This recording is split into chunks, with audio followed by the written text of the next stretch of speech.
রওজা মুবারক জিয়ারতের আদব এবং নিয়ম কানুন জানতে চাই। নবী করিম সাল্লাল্লাহু আলাইহি সাল্লামের কবরে সালাম পেশ করা, দুরূদ পেশ করা, এটার আদব হলো আমরা খুবই ভারতের সাথে গাম্ভীর্যের সাথে যাওয়ার চেষ্টা করব। সেখানে গিয়ে আপনার হৈ হুল্লোড় করা এটা নিশ্চয়ই কবর জিয়ারতের আদব নবী সাল্লাল্লাহু আলাইহি সাল্লামের শানের খেলাফ হবে এবং আদবের পরিপন্থী হবে। অনেকে সেখানে গিয়ে উকিঝুঁকি মারেন, যেহেতু তাঁর কবরটা হয়েছে আমাদের আয়েশা রাদিয়াল্লাহু তাআলা আনহার ঘরে, এটা আয়েশা রাদিয়াল্লাহু তাআলা আনহার ঘর, অতএব এখানে উকিঝুঁকি মারা তার ঘরে উকিঝুঁকি মারার মতো। আর উকিঝুঁকি মেরে আসলে আমরা দেখতেও পাবো না, কারণ ওখানে নবী সাল্লাল্লাহু আলাইহি সাল্লামের কবরের এবং ওই যে বাহিরের যে বেড়াটা এটার মাঝে আরো ওয়াল আছে, যার কারণে দেখা যায়ও না, যাবেও না। আর আরেকটা বিষয় হলো যে সেখানে অনেকে বেশ আপনার উৎসাহ ভরে ছবি, ভিডিও এবং লাইভ করতে থাকেন।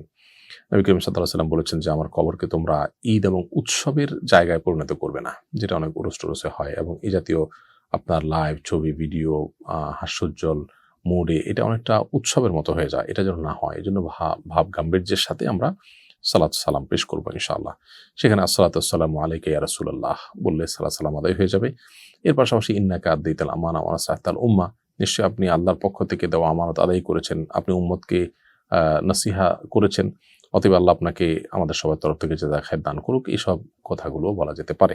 দুরূদ পেশ করাটা হলো মূলত আসসালাতু ওয়াসসালামু আলাইকা ইয়া রাসূলুল্লাহ। তারপরেই প্রথম যে জানালা আছে, ছিদ্র আছে, সেটা তো কোনো কবর নেই। মাঝখানে একটা জানালাতে ৩টা ছিদ্র আছে। বড় ছিদ্রটা নবী সাল্লাল্লাহু আলাইহি ওয়াসাল্লামকে লক্ষ্য করে সালাম, আসসালাতু ওয়াসসালামু আলাইকা ইয়া রাসূলুল্লাহ।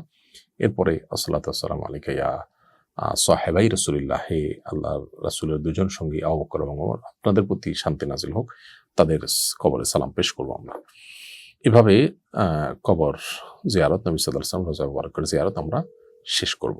হুদহুদ ট্যুরস অ্যান্ড ট্রাভেলস, হজ ও উমরার বিশ্বস্ত প্রতিষ্ঠান। রাহবার হয়ে পথ দেখাবে হুদহুদ ট্যুরস অ্যান্ড ট্রাভেলস।